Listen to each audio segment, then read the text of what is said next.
Así es, el presidente venezolano Nicolás Maduro, en un balance sobre el panorama político del país luego de los comicios presidenciales, ha señalado que han derrotado un golpe de Estado. Manifiesta que jamás el fascismo llegará al poder en el territorio. Tenemos el informe.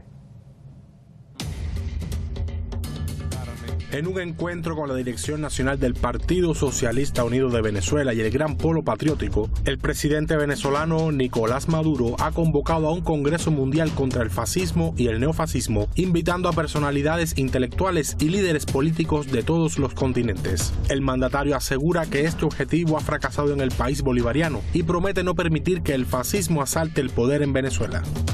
El fascismo ha fracasado en Venezuela. Lo tenemos derrotado, pero tenemos que consolidar la victoria frente al odio, frente a la mentira, frente a la manipulación, frente a la campaña sucia que ha sustituido la política como bien humano. Durante su discurso, Maduro ha insistido en que se intentó dar un golpe de Estado en las elecciones del pasado 28 de julio y así generar violencia en el país. Vuelven a utilizar a Luis Almagro y a la putrefacta OEA. Vuelven a utilizar a una CDI mellada, desprestigiada, decadente. Esa película no las conocemos y con Venezuela no funciona. Ni la OEA, ni Almagro, ni la CDI, ni toda esa basura que maneja Washington a su antojo contra quienes ellos quieran. El jefe de Estado venezolano asimismo enfatiza en que hay que abrir los ojos y actuar en la profundidad del pueblo, porque no solo el chavismo ha sido atacado, sino que tratan de convertir a criminales convictos y confesos capturados en perseguidos políticos. Todo un país se debate entre el amor y el odio, entre la tolerancia y la intolerancia, entre la violencia, la persecución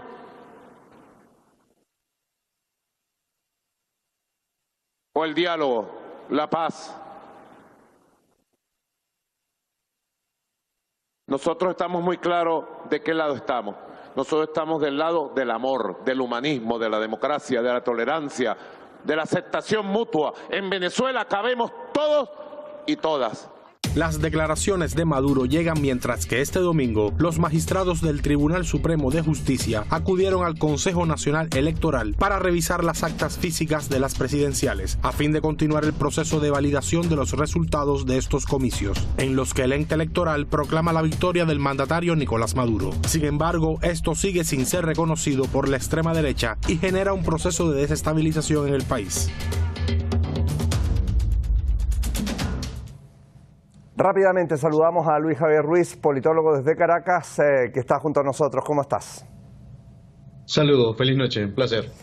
Bien, te llevo rápido a esto, pero es interesante las reacciones que han salido, digamos, a lo largo de estas semanas tras las elecciones. En un encuentro con la Dirección Nacional del PSUV y también del Gran Polo Patriótico, el presidente Nicolás Maduro ha convocado un Congreso Mundial contra el fascismo y el neofascismo. Dice, prometo no permitir que el fascismo asalte el poder en Venezuela, y habla de haber derrotado un golpe de Estado. Te pregunto rápidamente, ¿qué tan complejo está el panorama político hoy día en el país?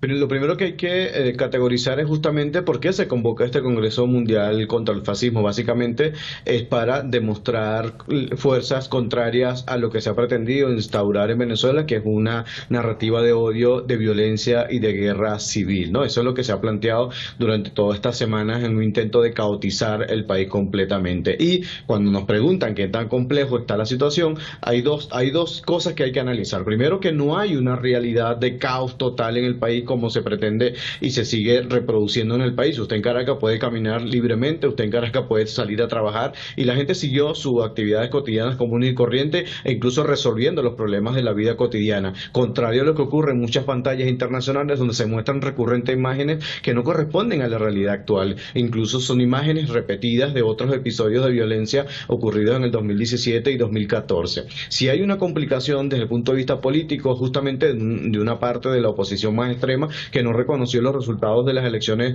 presidenciales porque tampoco tenía la intención de hacerlo, porque recordemos que había un documento donde todos los 10 candidatos se comprometían a reconocer los resultados que el CNE dijera, y el candidato Edmundo González nunca lo firmó. Pero además ellos tampoco reconocían desde un principio a la autoridad del CNE para realizar las elecciones presidenciales, porque desde el primer momento dijeron que ellos solamente iban a reconocer los resultados que sus actas y de su página web les arrojaran antes que el CNE promulgara algún tipo de candidato. Entonces hay un escenario real en la calle, un escenario en las personas y un escenario en la mentalidad y en los entes mediáticos nacionales e internacionales, y otro escenario montado en redes sociales que quien pudiera ajustarse a ese escenario obviamente va a caer en una caotización inexistente. Hay una complicación, ciertamente, que se está resolviendo en las instituciones del Estado venezolano, entiéndase el CNE y el Consejo Nacional Electoral, y que además